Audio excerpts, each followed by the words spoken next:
Thanks so much, Jennifer, for doing this interview. I'm so excited to be able to talk to you. You're an extremely bright, early career individual within the Department of Pediatrics that I get to have a very small part of your career, and I feel really lucky about that. Jennifer, maybe first we can start with tell us a little bit about yourself and what drives you as a physician scientist. Sure, absolutely. Thank you so much for the opportunity to chat today. So basically, the way I came to medical genetics was a little bit of a circuitous route, actually. So I started medical school thinking I wanted to do maternal fetal medicine. I really loved OBGYN. I loved working with families, with patients and their children, and kind of that stage of life. And when I was in medical school, I actually took a year off to do a Sarnoff Cardiovascular Research Foundation Fellowship program, which was a year of basic science research in a lab at University of Pennsylvania and Dr. Epstein's lab there. And that's actually where I sort of fell in love with developmental biology, embryology, and how research could actually be a really big part of my medical career going forward. And so it was actually during that year that I discovered sort of genetics and epigenetics and fell in love with that whole field essentially, and decided to figure out a way to incorporate a research career in genetics with a clinical career. And I was very fortunate to be training at Mount Sinai for medical school, where they had a very strong medical genetics program. And so I was able to start working with the geneticists there when I got back to medical school to finish my fourth year, and also did some rotations at Children's Hospital of Philadelphia. So I went back to Philadelphia, where I had been working in the lab, and went across the street to CHOP to do some rotations in medical genetics. And that's where I really fell in love with the clinical aspect of medical genetics as well, and realized that I could have this research and clinical career all in the realm of genetics and still be working with families, which was a big part of why I had originally fallen in love with OBGYN. And so fast forward some years through residency, where I did pediatrics and medical genetics residencies at CHOP. So I did that for 4 years, and then came to Duke as a junior faculty in 2019. And at that point, I really wanted to meld the two interests that I had, which were in maternal fetal medicine and medical genetics. I never really stopped loving maternal fetal medicine. And the way that I was able to meld those two was to become involved with University of California, San Francisco's phase 1 clinical trial that they were just about to launch and getting ready to launch, but didn't have a geneticist on their team. And so that clinical trial was to conduct in utero enzyme replacement therapy for 8 different lysosomal storage diseases. And as you know, Duke is a center of excellence for lysosomal storage diseases. And so the connection between, Duke and then joining with UCSF and their long history with fetal surgery and, advanced therapeutics in that realm was really a wonderful, fit. And so that's how I became involved in that clinical trial. And that's really been my passion for the last 3 years now, and has really been driving me every day. And that's been my passion, and just a really nice way to merge all of my interests together to help families and advance this research. It's really incredible, Jennifer. You don't let anybody say no to you. You've pushed forward with keeping what you're most passionate about. And I think this concept of not only using genetics to identify monogenic diseases, but as we think about therapeutics, lots of great work that's been done in this domain for lysosomal storage diseases here at Duke. But you took it to a whole nother level in really doing in utero therapeutics. So it's an incredible advancement, not only in lysosomal storage diseases, but even kind of opening up the window for treatment of other monogenic diseases. So really, really incredible.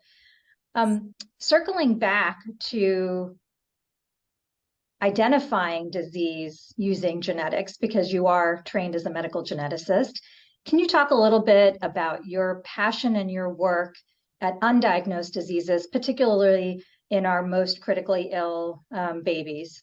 Absolutely. So that's been another big endeavor of mine since I came to Duke, which was working very closely with the neonatal ICU and Dr. Cotton here at Duke, who was very interested in basically bringing Duke to that next forefront of early diagnosis, rapid diagnosis in the neonatal ICU. And that had been, another big project that we launched together with collaboration with Rady Children's, who and Stephen Kingsmore's group, who had been advancing rapid diagnosis for undiagnosed children in these critically ill populations.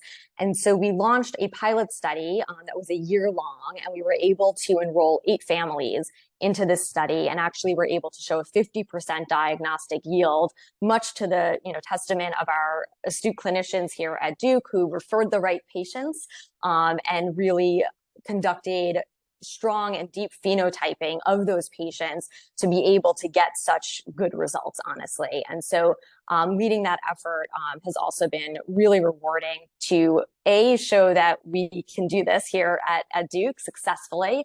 And also what was fascinating and really exciting to me was that since that pilot ended, and these were all free genome sequences, so they were, on Rady Children's dime. And so we didn't have to ask the family to use insurance, money. We didn't have to ask the hospital to use money, but it showed obviously success. And since that pilot has ended, which it finished in July of 2022, we've seen a huge uptick in clinicians sending rapid genome sequencing or rapid exome sequencing, which is more clinically available and honestly very comparable in most cases.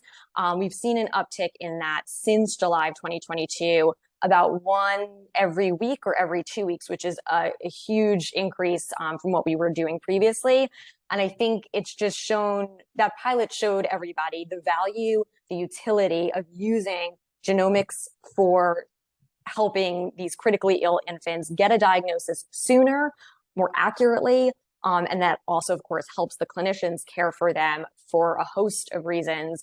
One example was, we found a STAC3 myopathy case that we diagnosed on rapid genome sequencing on the study. And then soon after that, there were 2 more diagnosed in the NICU because it was a diagnosis that people hadn't maybe been thinking of. And it became something at the forefront of people's minds. And we indeed diagnosed 2 more cases soon after. And that diagnosis actually has implications for anesthetic management. And so it has a risk for malignant hyperthermia. So while it's nice to have the diagnosis, of course, it's also critical because these patients often go for surgery for a number of reasons. And to have the anesthesiologist know ahead of time that, okay, we need to use different anesthetics for this patient, that's crucial. So that's just one example of how it's been really helpful. That's incredible, Jennifer. And I'm looking forward to hearing your talk at the Precision Genomics Collaboratory retreat coming up in a few weeks. I think somebody from your group is presenting your work. Yes, she is. She's very excited. She got an oral presentation. Yes, we were thrilled to select you as an oral. Wonderful. I think as we wrap up, Jennifer, I think you have such an incredible view about medical genetics, maternal fetal medicine, but you also have a broader view on how we think about genetics more broadly. And I'd love to hear your thoughts about what the future of genetics and genomic medicine looks like over the next decade. Yeah, that's a great question and a big one. So I will say that I think what I'm hoping to do in my career going forward is to really use population genomic health to really advance healthcare and disease management. And so that is one of the things that I'm really interested in working on is how do we identify individuals early enough, even pre-symptomatically, to be able to help them and have them be able to take advantage of all of these new therapeutics that are coming online. Because obviously it's great to have all these new therapies, but if we don't know the individuals that would benefit from them and we're not identifying them equitably and on a broad scale, it's not, it's not fair, of course, to leave people kind of behind in this kind of age of genomics. And so one of the things I am working on is how do we use population, public health policies and public health, outreach programs to be able to sequence more individuals in a more timely manner, in a more equitable manner, and allow access to both genomic diagnostics and then, of course, genomic therapeutics as the end goal. So well said. It's, you know, the research is really important. The discovery is really important. The therapeutic trials are really important. But if we don't address implementation and policy, it's sort of, you know, we haven't made the greatest impact on our patients. So very well said, Jennifer. We're lucky to have you part of the group that's really thinking about how we're doing this genomic medicine collaboratively at Duke.